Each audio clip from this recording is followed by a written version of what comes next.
The following program has been sponsored by the Ahmadiyya Muslim Community, UK.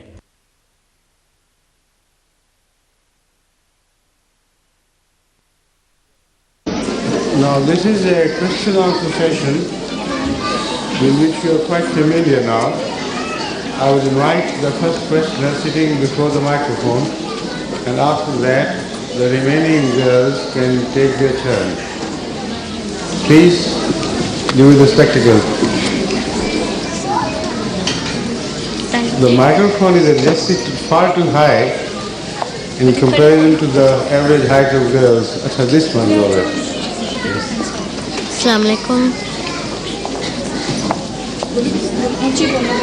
How old was Muhammad, peace be upon him, when he died? You see, the microphone splits the voice, and here there is always a problem with me. The loudspeakers are adjusted in a different direction, and the voice is carried to me not directly but with the splitting effect. Speak again, please. How old was Muhammad, peace be upon him, when he died? No, I don't hear. Instead of using the microphone, just speak to me directly. Come here and speak loud, address me directly now. How old was Muhammad, peace be upon him, when he died? Right. Now it's so easily understandable. She inquired about the age of Hazrat Muhammad Rasulullah sallallahu alaihi wasallam at the time of his demise. Now, there are two ways of calculating the age. One is through lunar system and the other through solar system. In Arabia, lunar months were followed. Like Ramadan is a month of lunar year. And the difference between a solar year and a lunar year is 10 days every year. The lunar year, that is lunar means one relating to moon. So all the calendars which are related to moon are called lunar calendars. So they are shorter in comparison to the solar calendars by 10 days per year. So that is how, when you keep count according to one system, it does not tally with the other. Right? So in view of this explanation, I can tell you two different ages. One in relation to the sun and the other in relation to the moon. Correct? According to the solar calendar, Hazrat Muhammad Rasulullah sallallahu alaihi wasallam was 60 years old when he died. And according to the lunar calendar, he was 62 and a half years old when he died. Right?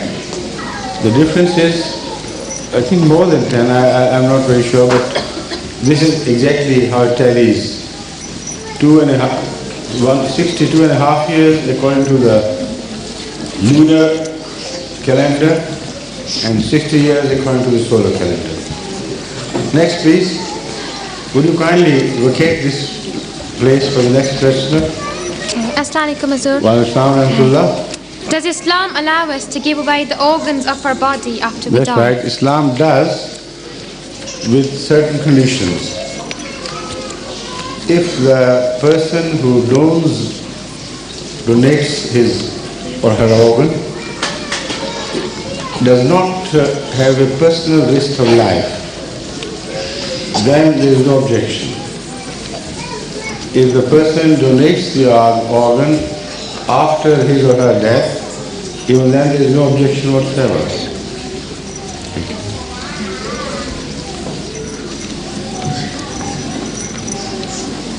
Assalamu alaikum. This time it's a fuller house, and next time I think we require a bigger hall than this. Huh?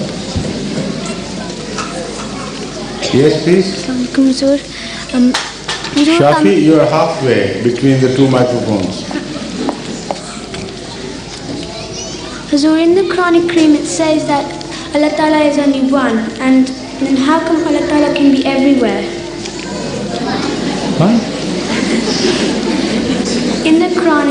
that Allah Ta'ala is one, then Yes. how can Allah Ta'ala be everywhere? God is everywhere, right? Okay, in a sort of comparison on a smaller scale, don't you say that light is one, light of sun is one, or is it many? Many. Light of sun is many? No, one. What about light of moon? Is it one or many? One. One. But haven't you ever seen a moonlit night? Moonlight is everywhere. How could it be everywhere if it's one? So in a bigger scale, the light of God is everywhere. Thank you.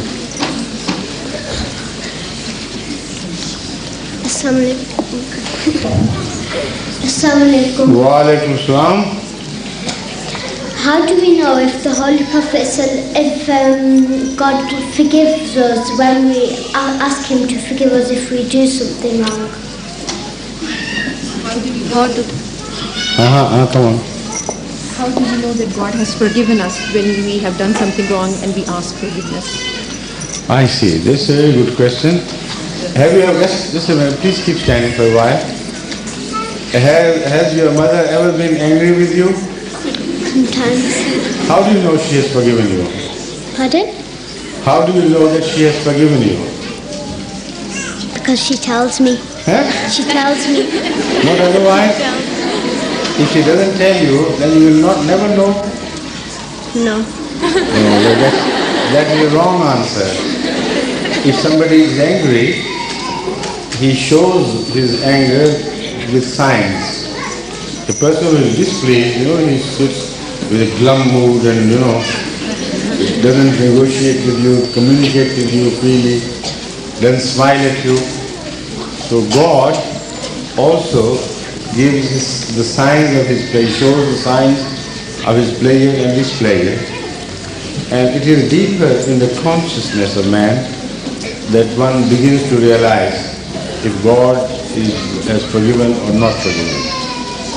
So when your prayer is heard, then your conscience lets you know immediately by creating a sense of relaxation and peace in your mind. Right? Assalamualaikum. Wa alaikum salam. Why do we have our dupattas on You our are heads? even smaller than this smaller microphone. Yes. Why do we have our dupatta on our heads? Dupatta? Why are you wearing? Tell me.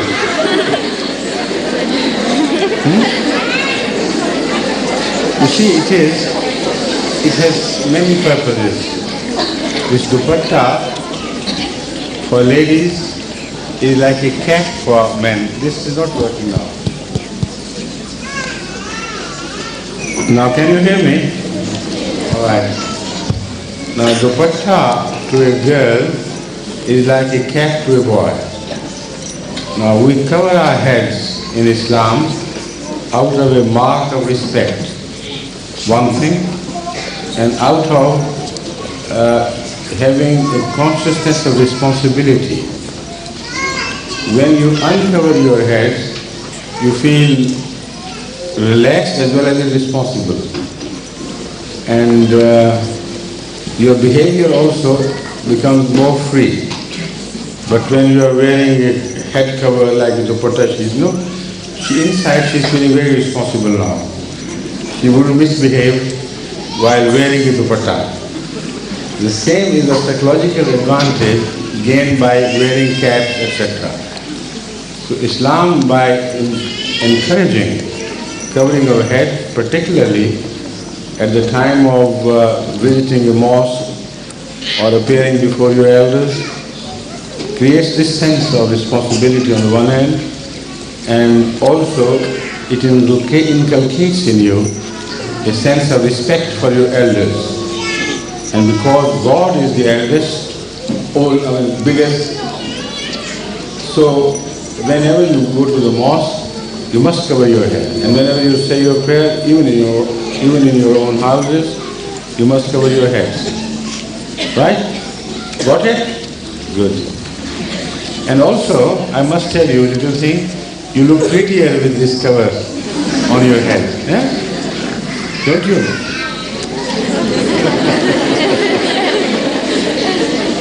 Oh, yes. Thank you.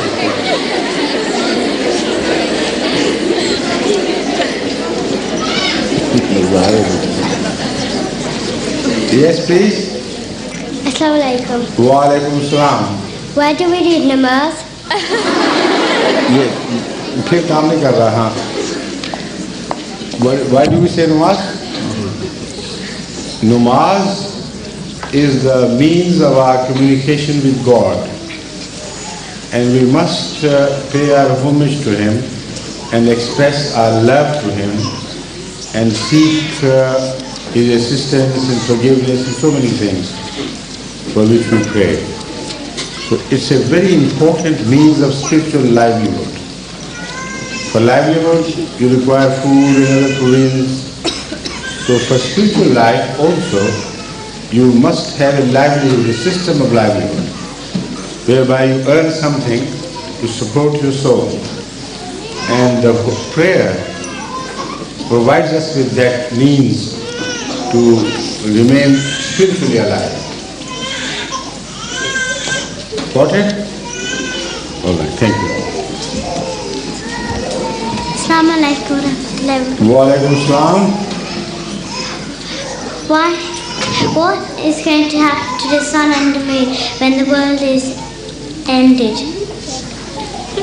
What will happen to the sun and the moon when the world will end? They will also end.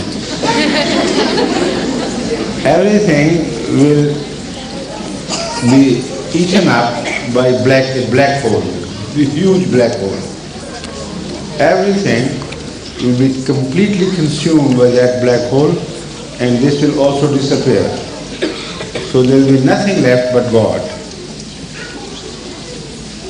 وَيَبْقَى وَجْهُ رَبِّكَ ذُو الْجَلَالِ وَالْإِكْرَامِ, which means everything will finish, everything will come to an end, but the face of God. So then God will be alone, and that will be the grandest expression of His unity. Right?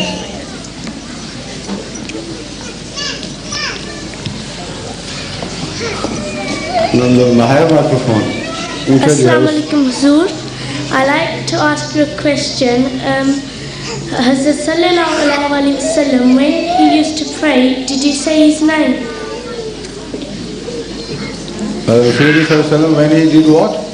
When he used to pray, Yes. did he used to say his name? Allahumma salli ala. Of course he would. That is what he taught us.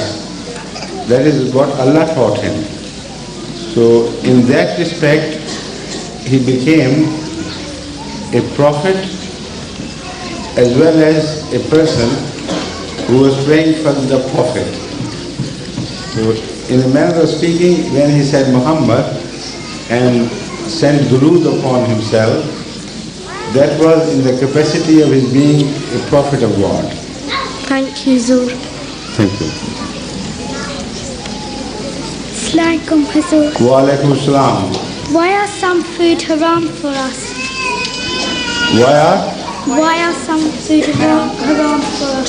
something is haram? All that is more bad than good is haram. All that is more good than bad, that is halal.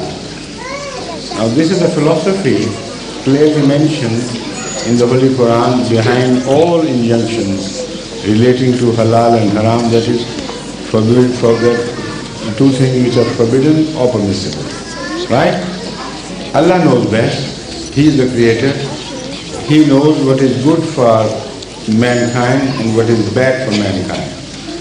So in certain areas we also know because the goodness or badness are apparent. In certain shady areas, which we call the grey areas, unless God had told us, we wouldn't know. So it is only in those areas that God tells us not to eat certain things and also permits us to eat certain things. Thank you.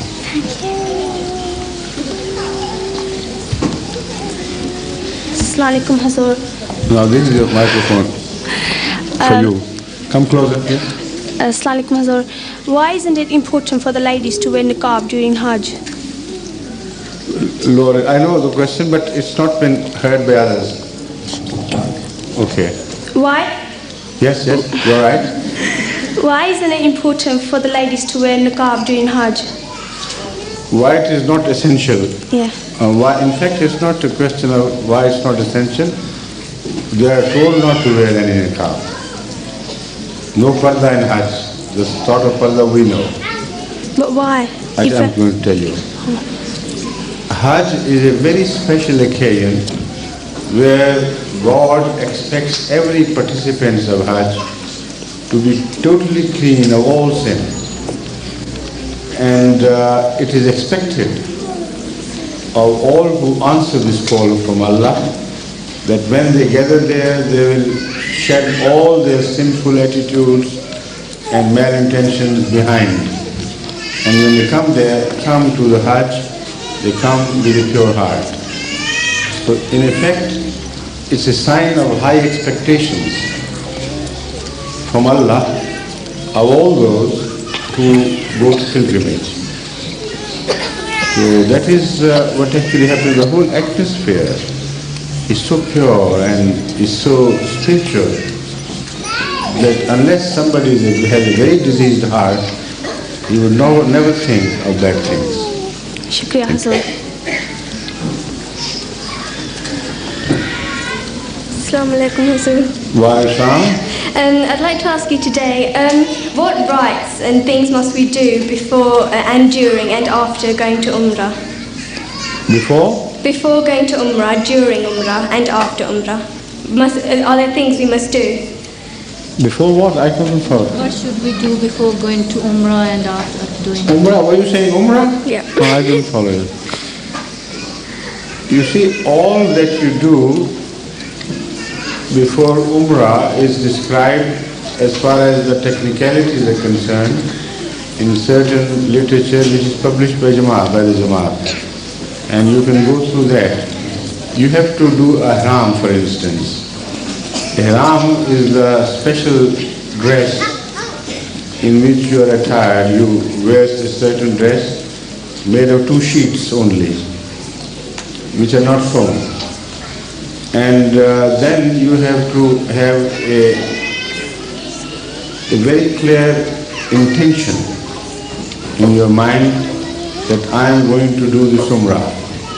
With this intention, you acquire the very special sense of responsibility which is essential before you perform Umrah and Hajj. And after that you start doing it, there is no problem, no other important condition. But for Hajj, you have to start your Hajj from some distance from Mecca. And those boundaries where Hajj starts are well defined. So you have to, any visitor who goes to Hajj for pilgrimage, who goes to Mecca for pilgrimage, starts his Hajj not in Mecca, but from those boundaries. As he enters those boundaries, before that, he wears the special dress which is just 2 sheets, and also washes himself, takes a bath, prepares himself. So all the good things he's going to perform there, and that's all there is to it. Okay, thank you. Assalamu alaikum. Wa alaikum assalam wa rahmatullah. And why was it that before the Prophet Muhammad sallallahu alaihi wasallam they used to kill girls when they were born? Why was that? Why did they used to kill girls before when they were born? You mean slaughter goats? girls, to kill girls before? I was surprised with it. You mean before the period of Hazrat Muhammad Rasulullah Sallam, before the beginning of Islam, it was customary among the Arabs, not customary, but it so happened sometimes the Arabs, when they were blessed by Allah with a daughter, would kill their own daughters. Yes. You want to know why, right? You see, this has many reasons. One of them is that the Arabs thought that to be gifted with a daughter, or if a daughter is born to you, you are insulted, because then you will have to give her hand in marriage to some other person. And in that way, they had a false sense of honor, and they thought we will be disgraced. The society as a whole before Islam looked at women not as human beings, but as cattle, as property. And as such, they were considered far inferior to men in every respect. That is why when there was a question of distribution of inheritance, the women were also distributed as inheritance. So that was the most disgraceful attitude of the non-Islamic Arabia before Muhammad, which was completely transformed with the advent of Muhammad and with the beginning of the Quranic teachings. So that is why you should be so grateful that Islam came to rehabilitate the lost honor of women. And as such, as I have just told you, because women were things of disgrace rather than things of honor, some Arabs who considered themselves to be proud, they sometimes killed their own daughters, lest they should be ashamed, put to shame by other Arabs that look at his daughters. And that is why Ahmad sallallahu alaihi wasallam was only gifted with daughters. That was because, I understand one of the reasons, that he was a paragon of virtue in everything. When he claimed that women are equal in honor to men, he had to prove it by himself, but it was something which was in the hand of God. And he gifted him with daughters to tell the rest of the world that women are not inferior. If they were to be inferior, then God would never bless Muhammad with daughters and daughters alone. So in that lies the greatest compliment to the final sex, that is ladies, that Muhammad was the proud father of daughters and not that of sons. Correct? Thank you.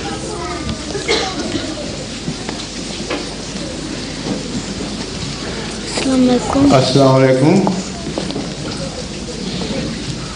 Are we allowed to celebrate Halloween? Halloween. Are you interested in participating in Halloween? You see, there are certain small things which can be overlooked. Occasional expressions of joy, customary expressions of joy in different people, in different customs, as long as they do not clash with human honor and dignity and with religious teachings. So, if somebody comes to your house begging for this, if you give something, there is no harm. But I would not expect any Muslim girl or boy to knock at other people's door and beg for something. It is most dishonorable. So, to give is not bad, but to beg is bad. And again, to scare others is against Islamic principles. So what they do, some boys and girls, they terrorize the inhabitants of the house by telling them that either you give us something, or we'll do this and that, or we'll do some mischief.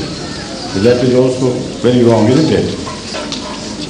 Is it right or wrong for you to go out beg for something from others? Is it right or wrong? Wrong. And is it right to terrorize others and to blackmail others? So you know the answer, why do you ask me? This is what Halloween stands for. Right? Thank you. Rufi ji se zyada lagi. Rufi ji se zyada na? Kya lagti hai iski? Acha. Yes, please. Why has Allah made us? Come closer to the microphone, please. Why has Allah made us? Why has He made you in particular? What do you think? I would love to hear your opinion on this subject.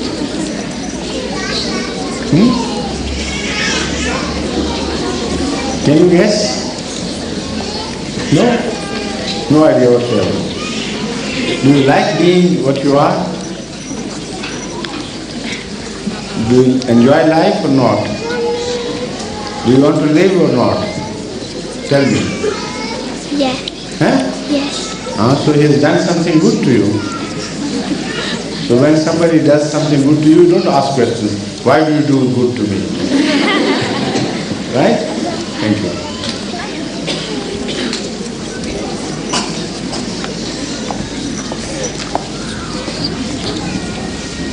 Assalamualaikum Hazur. Hazur, what kind of recitation did the Holy Prophet, peace be upon him, perform in the cave of Hira before becoming a Muslim? Before becoming a Muslim, what happens? You think? No. I don't want your opinion. I want what she said. What kind of recitation he used to do when he used to go to cave Hira? To? Cave Hira. Cave Hira? Is that what you said? That's what I didn't follow. No special recitation. When you go to cave Hira, what you do is you remember the time of the Holy Prophet and remember how in Hira God revealed to him for the first time through Angel Jibreel, and the first verses of the Quran which were revealed to him were Iqra bismi rabbika alladhi khalaq. So all that comes to one's mind is maybe to remember those special moments. One can recite the same verses which were revealed to him there. Otherwise say durood, salam and things, that's enough. Right?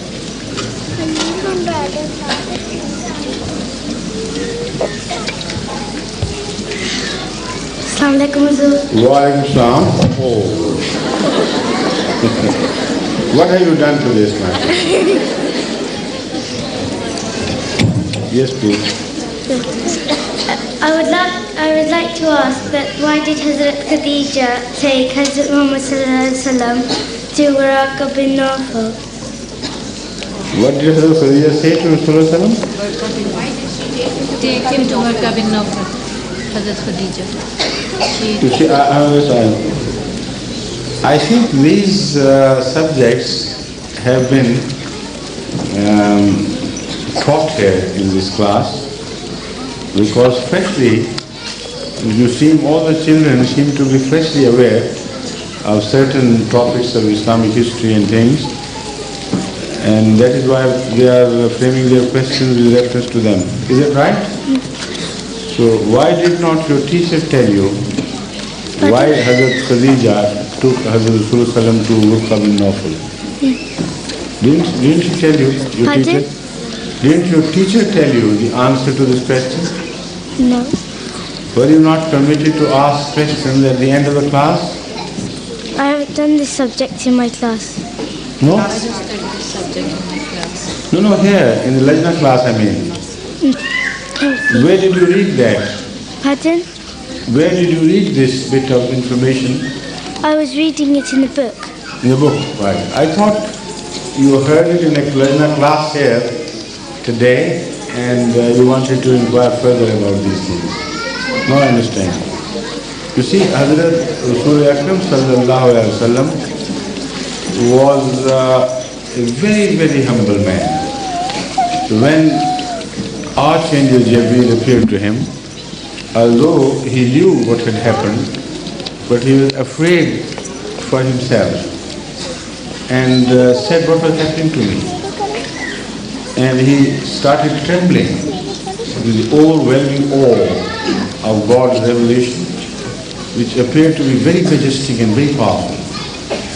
So So because he had never entertained any thoughts of his own personal grandeur or magnanimity and greatness, so he was being a humble person. This was a natural reaction he suffered from. So Hazrat Khadija got concerned. And Warqa bin Nawfal was a very scholarly man who knew the history of prophets, etc. So she invited him to speak to Hazrat Sallallahu Alaihi Wasallam.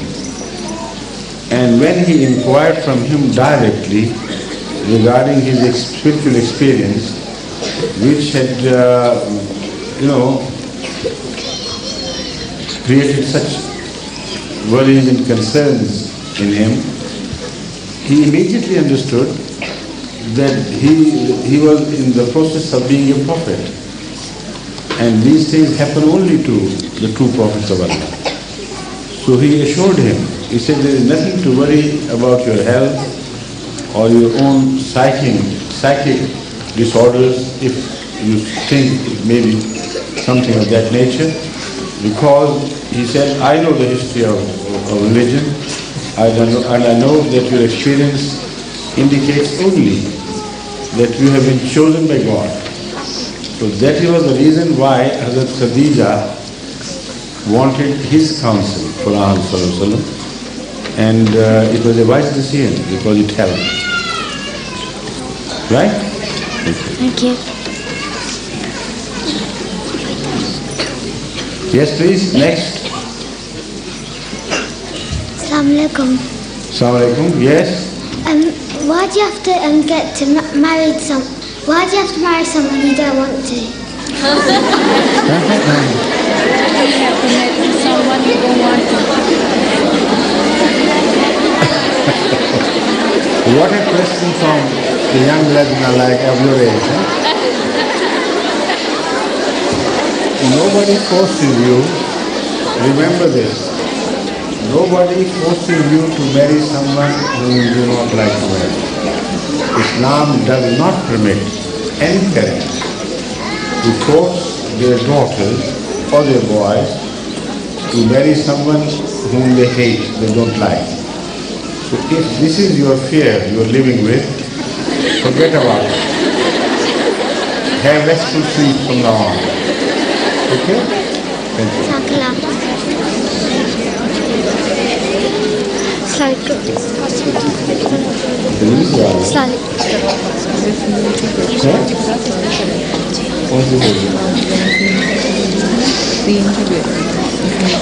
ये वही है? नहीं. And also I'll speak to Wasim about it.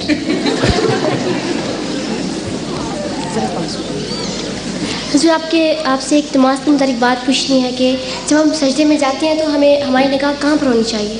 क्या कह रही है? जब हम सजदे में जाते हैं तो हमारी निगाह कहाँ होनी चाहिए? जब हम सजदे में जाते हैं तो हमारी निगाह कहाँ होनी चाहिए? ऊपर की तरफ नहीं हो सकती, वही चीज यहाँ होती है. The question is, when we prostrate before God, where should we look? In which direction should we look? My answer was that it's impossible for you to look upwards while you are prostrating with head down. There is only one way you can look at.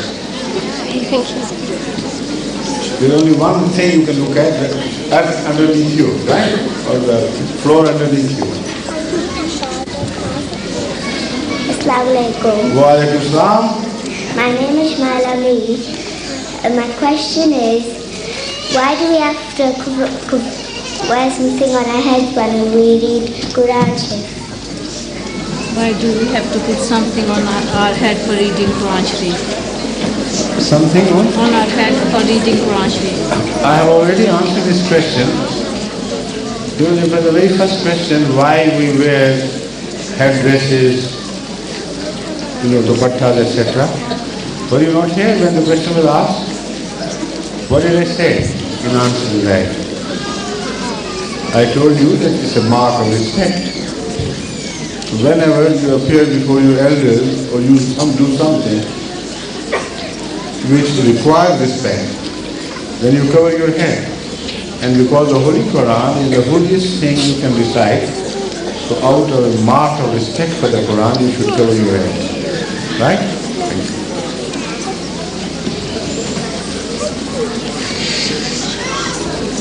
Assalamu alaikum.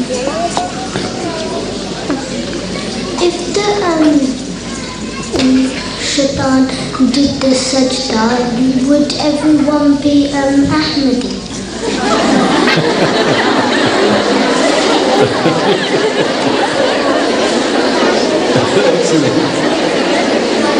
If shaitan had done sajda, would everyone be an Ahmadi? Yes, you're right, everybody is laughing at you because when Hazrat Adam, the first prophet of Allah, came, and this incident took place which is referred to in the Quran, there was no Ahmadiyyat in name as such. So how could everybody be Ahmadi when Ahmadiyyat was not yet born? This was the reason why people were laughing at your question. But they are not right in their laughter. Because Ahmadiyyat is not just something which is born today. Ahmadiyyat is Islam. And Islam, in some sense or the other, has always been the main subject of every religion. Islam means to do sajda. And that is why religion began with an order to do sajda. Islam means to submit yourself to the will of God, and it is in that sense that the word sajda is used to with reference to Satan, or first with reference to angels and then with reference to Satan. So, although you may not have understood all this, but your question is absolutely right. It's impossible for Ahmadiyyat not to be there when religion began, because Ahmadiyyat is nothing but true Islam, and all religions in essence are Islam because they begin with complete, sincere submission to the will of God. Thank you. Next, please. Are you sitting for questions or is a sign of full stop? The girl who is looking back, I am addressing you with red hand. You are just sitting there, you happen to sit there, not with an intention to ask a question, right?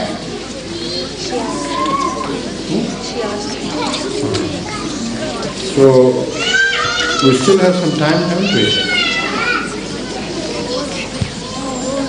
Now we can invite slightly older Lajna if they like.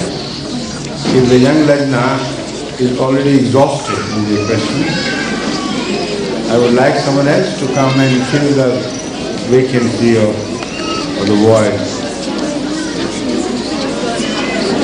Anyone, all of you are now permitted to come and ask any question you like. And there's one, two of them coming forward.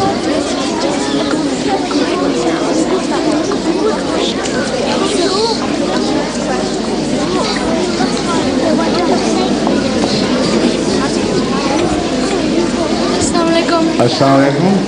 Hazur, my sister was trying to ask you, why do you have to get married to people who you don't know, not who you don't want to get married to? This is. My sister was asking you that why do we have to marry people whom we don't know? That is what I see. The question was not about whom we don't like, but whom we don't know. Yeah. You don't have to marry anybody whom you don't know. This again, the same answer applies to this situation. But why such worry at this young age? That is my question, you know. She should rest assured, if any attempt is made, she should write to me directly. Okay? Thank you.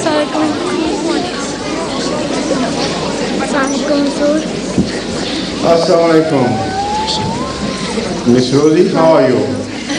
Okay. Fine? Yeah. Have you got the house near the mosque or not yet? Not yet. Are you trying to get one? Or will you continue to live in Croydon? I'm not sure. Your parents wanted very much to move closer to the mosque.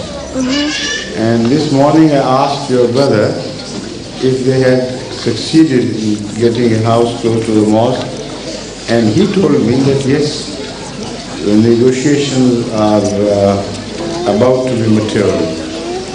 You don't know that? No, okay. What is your question? It is that all the religions, think that they're the true religion. So how can we know that ours is the true religion? Yes, this is a very important question. You should know. And it is the responsibility, first of all, of your parents to assure you that what you believe in is right. Otherwise, you cannot have confidence in the truth of your religion, and you cannot invite others to it. It's very important for the parents to tell their children right from the beginning the reason why they consider their religion to be true religion. Now, later on it is the responsibility of Rajna, of course, and Khudam al-Ahmadi and Ansarullah to take up the unfinished business and start from there. If they don't do it, then you should start reading about Islam, such literature, which is simple and easily understandable by girls of your age or children of your age. And 10 such books on Islam have been produced by the Children's Book Committee. Unfortunately, lately it has not been active, otherwise we could have produced more. But those 10 books are simple and easily understandable. When you read them, then you will realize why Islam is true and why must you remain a Muslim. When a person belonging to a different religion speaks with you on the issue, then if you have read something, you will be better able to answer him and compare his teachings with yours. The most beautiful thing about Islamic teaching is that it is natural. It sinks into your heart and it tallies with the common sense God has granted us. There is no contradiction between Islamic teaching and the nature which God has created. So if you understand these things by improving your knowledge of these things through study, then inshallah you will get the answer to your question. Otherwise, it's a question which cannot be answered in yes or no. You have to prepare yourself for a better understanding of truth before you are convinced. Right? Thank you.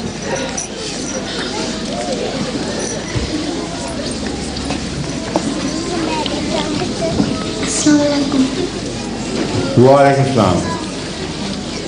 Why can't women do azan? Why can't women do what? You can try that. I have no objection. Women who can do azan can give azan in the presence of women. If they are going to have a congregational prayer. Azan is a sign of a congregational prayer where one imam leads the others. So because women do not necessarily say their prayer in congregation, so normally they don't do azan, give azan, right? But if in a house there are some girls or a mother, etc., who decide to pray in congregation, then a small young girl like you can say the azan, there's no problem. And you can also lead the namaz if you like to. But for girls and ladies only, right?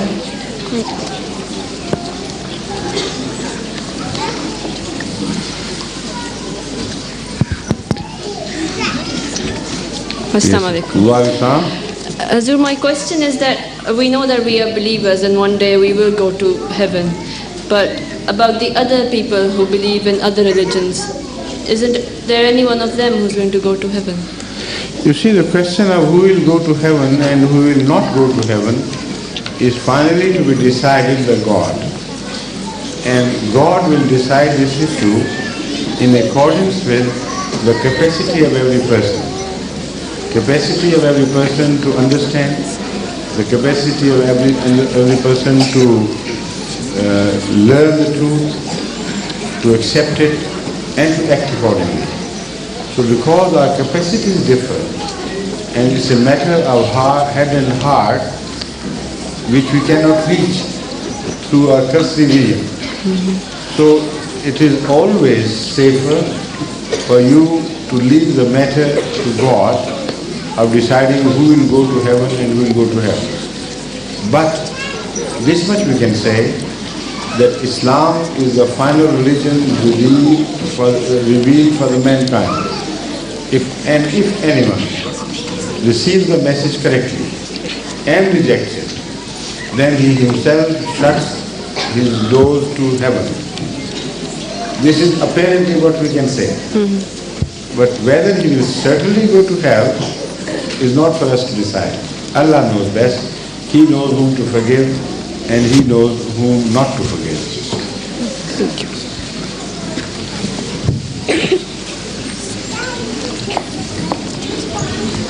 Assalamu alaikum, Hazur. Wa alaikum salam. Why has God created us when He knows our future? Why has God created us? When He knows our future. If He had not created you, how could He know your future? But He knows our future. Huh? He knows our future, what's going to happen to us. He knows what is true. He does not know what is false. Everything He knows is true. So if you are not born, you will have no future. And how could God know that something which is not there? Then His information will be false. You understand? Yeah. Right, thank you.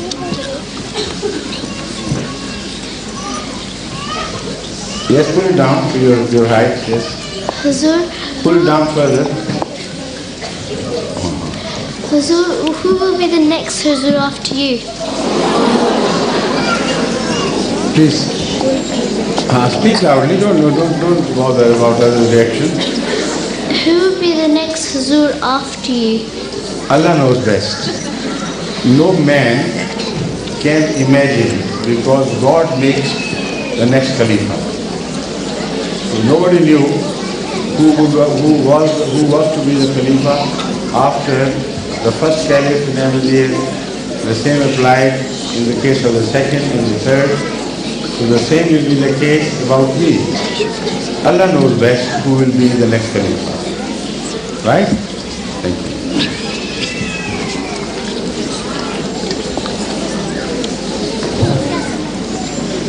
Assalamu alaikum, Hazur. Wa alaikum salam. Hazur, I'd like to ask you the question, how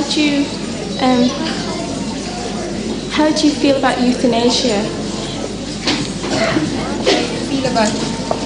How do you feel about euthanasia? I have already spoken on the subject many a time. Sure. That is a mercy killing. Mass killing. Is that what you mean? Sure. Right. Killing is not permitted, even under the excuse of mercy, because then life will lose its sanctity all over the world. And any killer can use the ploy of being merciful in killing others. So this is something of a fundamental principle, that only the giver of life has a right to take it back, and you do not possess your own life. So mercy or cruelty, whatever the reason may be, none who is granted life by God is permitted to take life, even his own, without permission from God.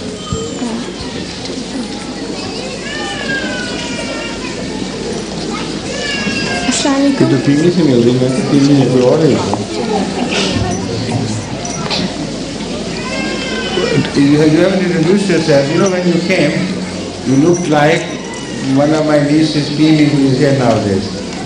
I was surprised. Why you look a little bit changed?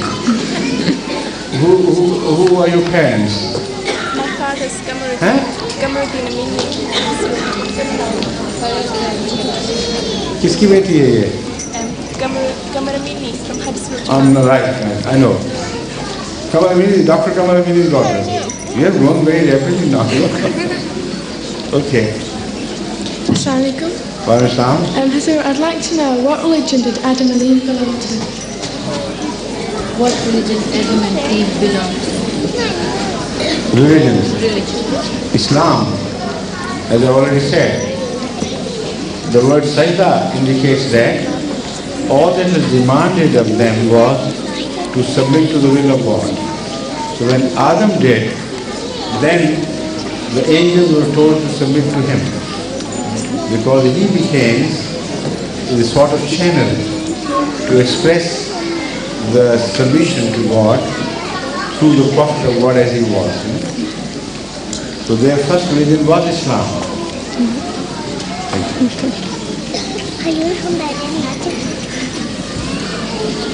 Assalamu alaikum, Hazur. Wa alaikum salam.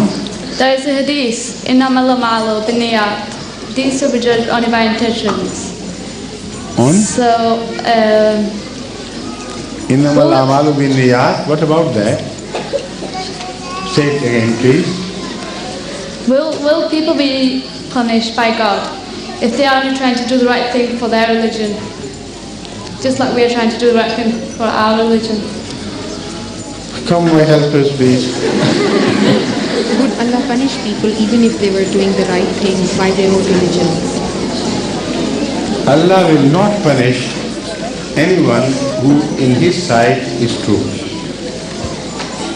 That is all I can say. Pardon?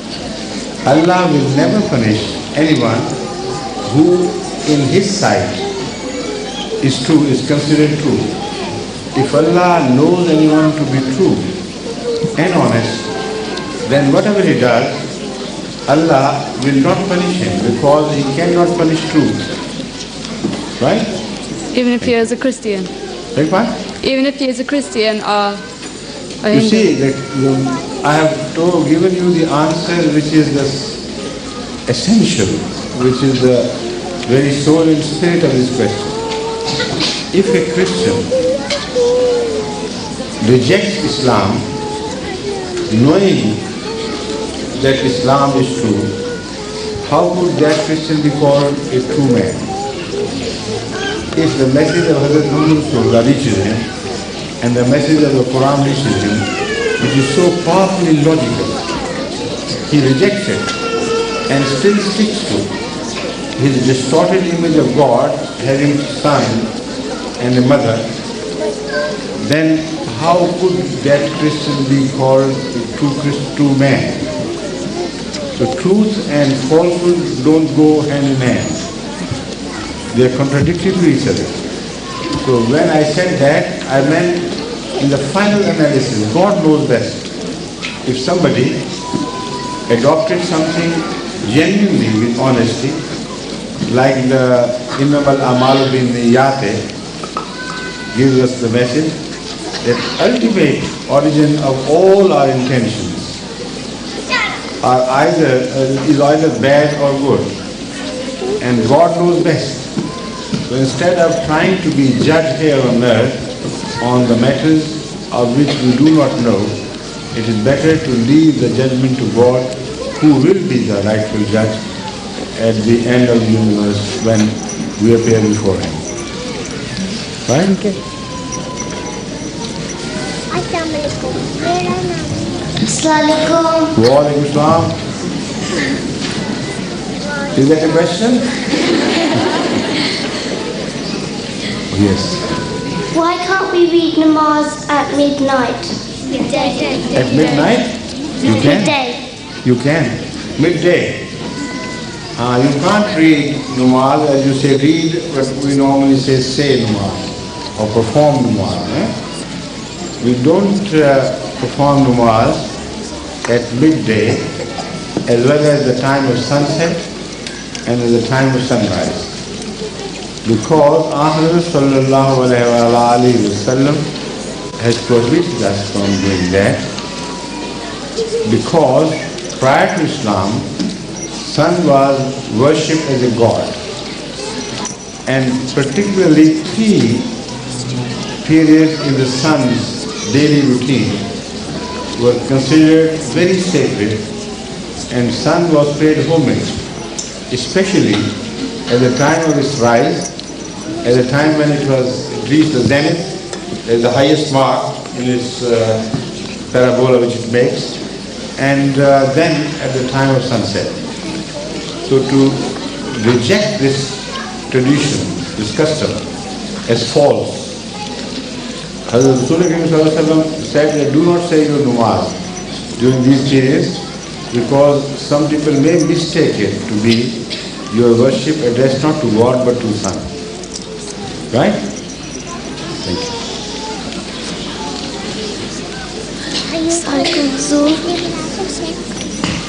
Yes, please. How do we know that the Holy Quran is true? How do you know if the Holy Quran is true? Because everything it says is right. Nothing it says is wrong. Now this requires a bigger, larger and deeper study. As far as you are concerned, whatever has been told to you of the Quran, you should consider that as harmful. Now what do you know of Quran? The Holy Quran says God is one and there is no God beside Him. Correct? Yeah. And what is the response of your pure nature? Do you think this is a right statement or a wrong statement? Right. Huh? Right. Right. So when the statement you know made by the Quran is right, how could it be false? Similarly, take up all other teachings of the Quran which you know so far and put them to the test of your own conscience, to the touchstone of your own conscience. And your conscience, your common sense, will every time bear witness that the Quranic teaching is right. So bit by bit, you will be more and more convinced of the truth of the Holy Quran. Again, this subject is a very vast subject. The Holy Quran speaks of the past events, and whenever it speaks of the past events, they are always proved to be right. There is no error ever made. It speaks of nature and science and this and that, and every time it makes a statement on nature, it is always proved to be right. Similarly, it speaks of the future, and everything it has said about the future proves to be right. Now this is not just my claim, it is a testimony given in favor of the Quran by many and honest, unprejudiced Christian scholars. Bukhari, a French scholar, being one of them. He has written a book on the comparative study of the Quran with the Old Testament and New Testament. He, being a Christian, gives his verdict in that book that no other book can be compared with the Quran with regards to these standards he applied. Whatever it says must be right. It says things which are not said by other books and unknown to them, and yet it makes a mention clearly, and it proves to be correct. It speaks of nature of God and never contradicts it. It makes prophecies which are all right, none of them is proved to be false.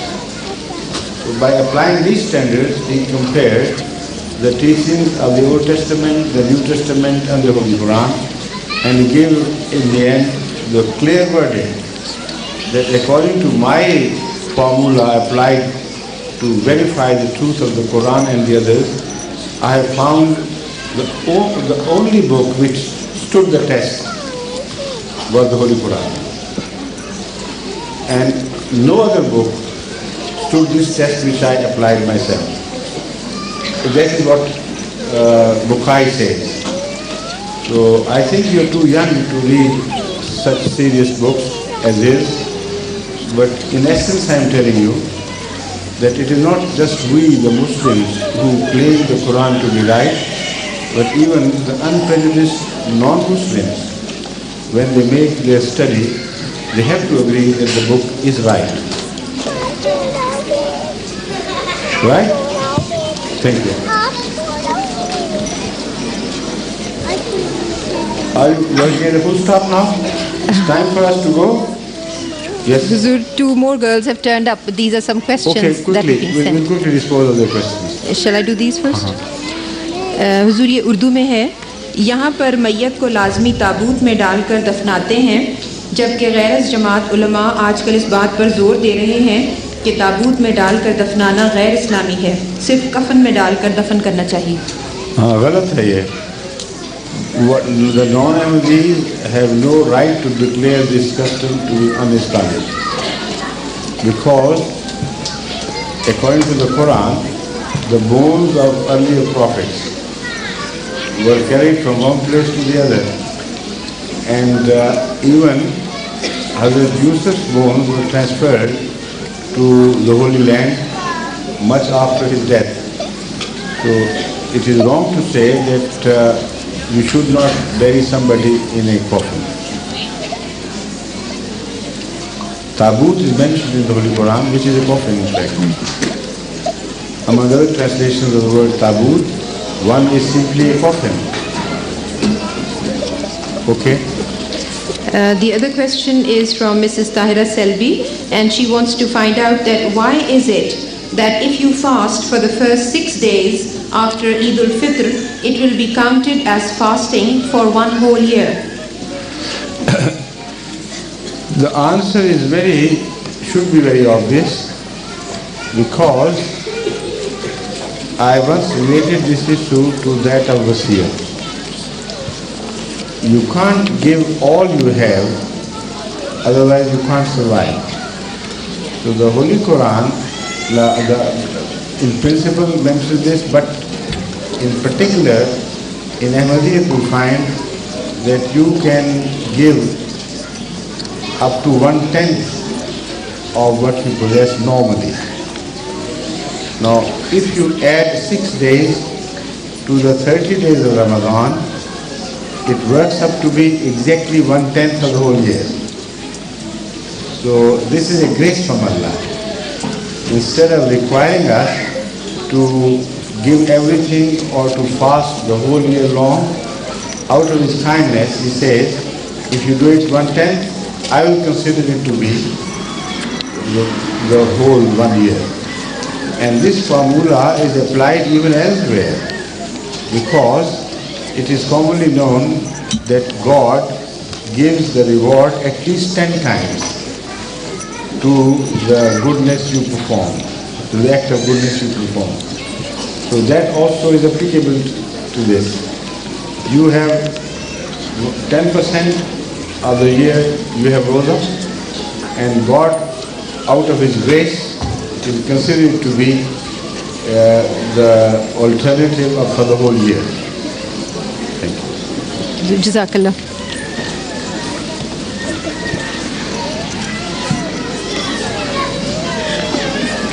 Assalamu alaikum. What time am I supposed to leave here? Oh, I was supposed to leave here.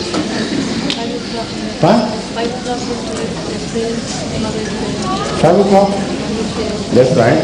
So how many minutes to 5 o'clock? That's what I'm asking. Okay, I'll answer this last question and then we'll end this session, okay?